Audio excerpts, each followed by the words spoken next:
强风豪雨，花莲建筑物顶楼铁皮屋顶被吹得摇晃，接着整片被掀开，掉落时砸坏墙壁结构，导致女儿墙被重击向下坠，刚好砸中下方轿车。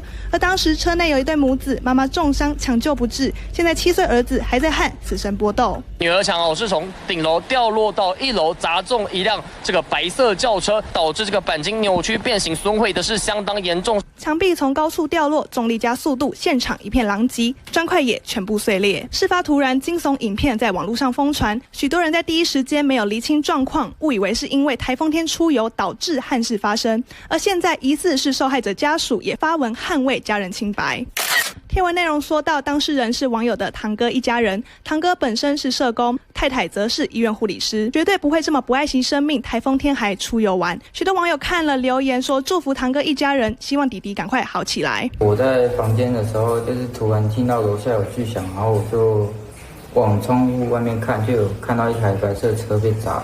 好，我那时候就立马冲下去帮忙救人，现场是流很多血。轰天巨响惊动附近民众，紧急前往救援。强台凯米狂风暴雨吹倒建筑物，无辜的一家人临停路边，却遭遇不测，天人永隔，悲痛万分。3立新闻王一德、黄云芳、蔡佑贤在花莲的采访报道。